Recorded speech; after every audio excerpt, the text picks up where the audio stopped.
Hey everyone, Splinter here, just letting you know some news that some people probably already figured. But there's not going to be any videos this week. Uh, because this week is EAA. So I will be there this week, and I highly recommend if you have the opportunity to go yourself to do so. It is well worth the cost. And I will be trying to keep up with recordings though, so that way I can resume next week because we were getting close back to a full schedule, and I'd like to keep it that way. Oh, there he is. And in the meantime, I'm trying out. Oh, I gotta pull out of this dive before I get zapped. But in the meantime, I'm taking my first crack at Tiny Combat Arena. I gotta say, I'm liking it so far. Holy shit. Go away, Shilka. Uh, I really can't wait to see what else they end up doing with it. I'd like to see more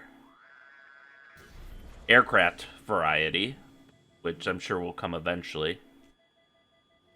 But until then, ow. Alright, we gotta take care of that Shilka. Let's see what we got. Mark 20. How bad's the, Ow. Okay, it's not too bad.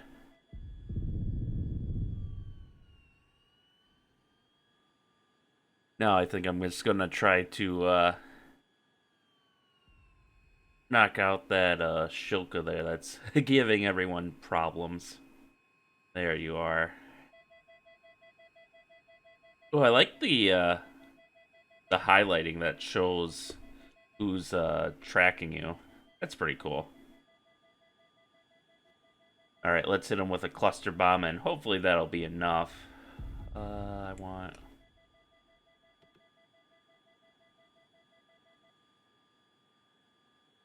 Yep, got him, Shoka. We can join the F4s in some of the dog fighting here. Assuming I don't use up all my fuel beforehand. And we see the ground forces have engaged up in the corner. I really like that. The, how the, ground combat is, like, an integral part of the game. So it actually feels like a war, and not like in Fighter's Anthology, where you're just kind of doing your thing. And if you do your thing, then progression happens. I mean, I guess that's kind of this too, but other people need to do their thing on top of you doing your thing, if that makes any sense. I also like being able to see the CCIP through the through your HUD. Maybe not the most realistic, but it makes targeting a lot easier. I don't know any of the controls. I'm literally just kind of jumping in this for the first time. Whew. That's a lot. Hopefully there's no friendly fire, because those bomblets, they spread apart a little bit higher than I thought they would. Also, it's worth noticing that I did notice that I'm just playing with the default loadout because I have no idea how to change my loadout or if that's even possible. But I did notice that the default loadout has you using the AIM, what is it? The AIM 82, which is a, yeah, AIM 82, which is a weapon that never happened, which is an odd choice since they could have just picked the Sidewinder, but... Alright, are we gonna see... It's... I guess not. And now we only have 2 bombs left, and I don't know how much people are going to help out with my objectives, but it's a fun little game so far. Even if I'm not racking up the air-to-air kills so much. Excuse me. And boop. Boop. There we go. And now we're clean. It looks like the enemy's generally been eliminated. Ooh. That did damage. Alright, so I think we might actually be able to do the rest of this with the gun. And I'll see if I can actually figure out how to land on my first try playing this game. I haven't even, like I said, I haven't even looked at the controls. I suppose since things are a little calmer now, I can talk about the upcoming schedule. Because we did finish Delta Force Extreme 2, and with it, the entire Delta Force series. So, basically, in the future, Delta Force I'm immediately going to replace with, all those engine noises are so cool. I'm going to immediately replace, oops. That's why you can't get distracted while flying, kids. There we go. Anyways, Delta Force I'm immediately replacing with Assassin's Creed and starting on that, because I think I mentioned it in the finale for Extreme 2, but Ubisoft is being Ubi shit and is going to make single-player DLC unplayable, at least as of this video recording, which is not cool, Ubisoft, not cool. So I want to try to get as much done legally before I have to use quote-unquote alternative methods to play the frickin' game I bought, you know. But eventually, I know right now I technically have like 6 things I want to try to do every week, and I really only have room for 5, if that. But ground control should be finishing soon, I think. It sounds like we've just about pushed the order off. So that might end up getting replaced with something, or not at all even. Oh, let's see what else is going on. Fighter Anthology is continuing. Oh yeah, the subscriber celebration scenario. Next episode is basically just going to be filling out the Chinese air bases with all the aircraft I previously spawned, so... Ooh, fuel low. Okay. Well, let me finish here. There we go, mission complete. Now let's quickly, that airfield looks friendly enough. How low are we on fuel?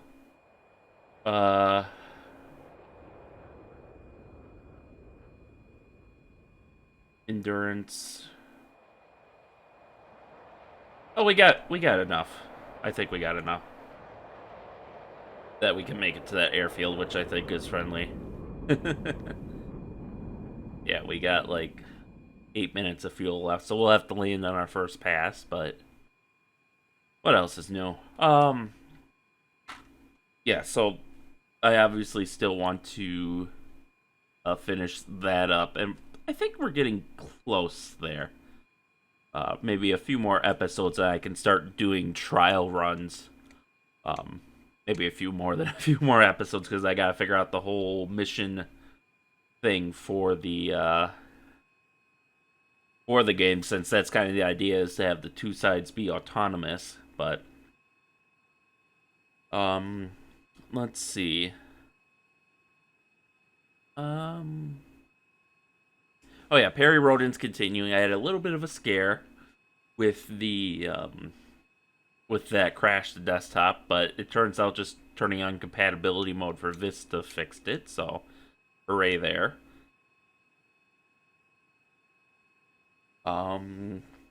Let's see, Monday, Tuesday, Wednesday, Thursday. Yeah, I think that's just about everything. I think the only thing left off that list is Starfleet Academy, and that one's kind of in a temporary hiatus. I will definitely be getting back to it, but I do want... There's like this really somewhat complex procedure for installing Chekhov's Lost Missions with the whatchamacallit, with the GOG version of the game, and I want to I want to get that right. So, as it is, I probably should be backing up my save file if I can find that um, first. But the idea is I can put that in and then sprinkle those missions throughout. Because um, my take on Chekhov's Lost missions is they were basically missions they were working on that just didn't make the final cut of the game, and then they quick finished them up and shipped them out to make the expansion pack. So what I want to do to kind of make the game more immersive is sprinkle those kind of through to buff out the mission lines, and I've been waiting to do that because at least a couple of them are basically story dependent on earlier games. Oh, fuck. Oh, gear makes a lot of drag. Oh, that is something that you do not experience in Fighters Anthology. Oh, crap. Oh, hey, it's cool, guys. We made it. Oh. Okay, we didn't make it. Oh. Oh, you fuckers had all those bombs and weren't helping out.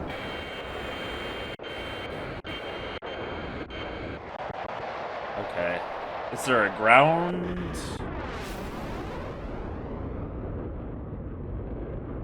There we go. We can at least take a closer look at the ground units. I love the look of this. It's definitely... Oh, I love this game so far, even in the 10 minutes or so that I've played it. You can see the mechanized units.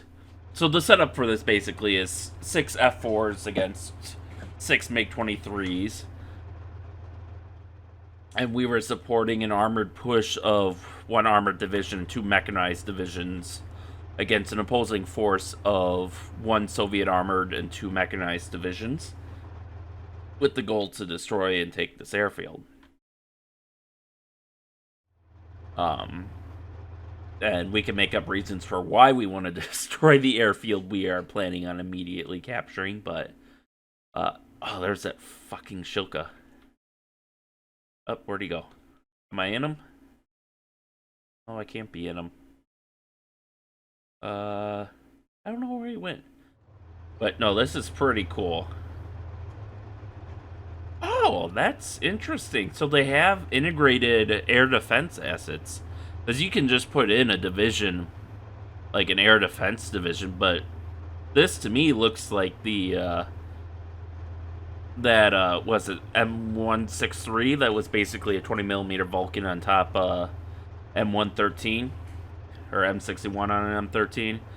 So they must have integrated air defense, which, did not realize. I like how all the vehicles are dancing, but oh, I love the detail. They even have the thermal imager for the, or the thermal spotlight rather for the, at least I think that's what it was, for the Patton tanks, the M60s here, which, for those who don't know, basically the first generation IR night vision equipment type stuff, you basically had a projector like this box that acted as like a spotlight that was invisible to the naked eye, but you could see it with like the thermal wear, you know, with the thermal vision.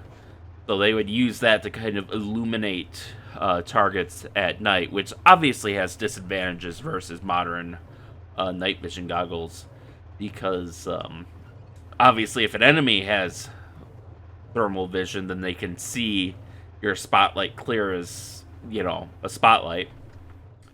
Oh no, they're optimizing by removing the battered hulks on the battlefield. Ah, shucks.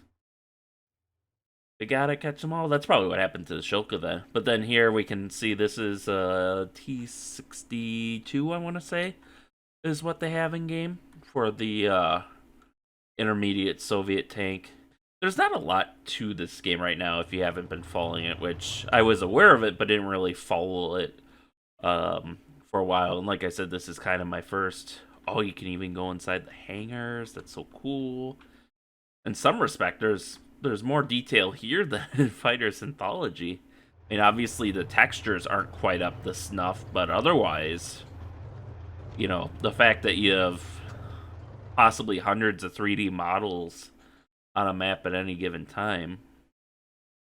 I do like the little dance that all the units are going. Now they've, or not all of them, but this guy can't quite seem to find the spot. So, oh, he's making a dust cloud. That's what it is by driving. So it's automatically making a dust cloud. See, that's a cool level of detail, and I love it. This truly does feel like a homage to the old '90s combat sims. Got this watchtower, control tower here. Oh, they're even cleaning up the engine's even cleaning up the destruction marks, I think. And I don't know what size units these were, but as it definitely doesn't look like we have a ton left. I guess we'll see in the after mission report. But no, that is cool. I do like that. And while their database is pretty bare bones right now, I really do hope they expand it. They certainly have a decent amount of weapons already, a serviceable amount. It'll be interesting to see what eras they cover. Right now, it seems focused mainly on mid to late Cold War. As you saw, we had MiG-23s, F-4s. There is the option in-game for M1s and T-80s, which points to at least mid, like a mid-80s timeline. Obviously, the player plane right now is the Harrier, which I'm hoping they'll add more player aircraft, complete with at least somewhat independently modeled cockpits. Oh yeah, those F4s are still flying. But even just like this demo map, as it were, is really cool. I know there's an arena mode too, where it's basically you get a bunch of ground forces and air forces all together on the island, and you're basically fighting to control the island in kind of like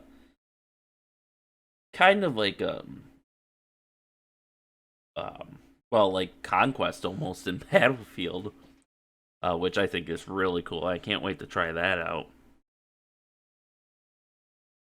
But just the level of detail in these airfields, too, as simple as they are, far surpasses what we saw in Fighters Anthology with the revetments and the hangars and the admin buildings. Excuse me. They even have a water tower. Look at that. On top of like the watchtowers around the perimeter. Make sure no special forces sneak in. Oh, this is cool. Anti-aliasing looks like it might need a little buff, but other than that, I mean, if that's the only issue I have with this game, then I'll take it. Definitely. I can live with anti-aliasing. But oh, that's cool. And then a hardened. Oh, maybe these aren't hardened. They certainly don't look hardened, being paper thin and all. But oh, this is so cool. So very cool. Oh, I thought for a second it was showing. Well, it does show where we crashed.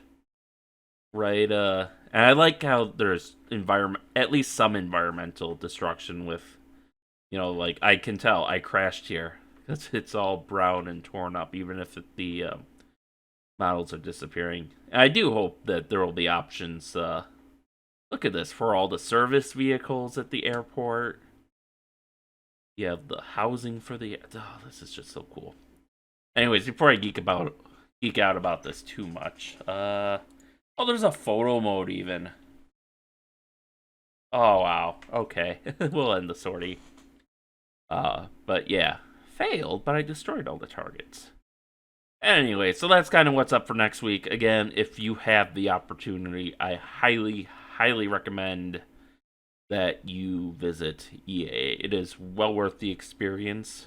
I'm going to be there a couple of days.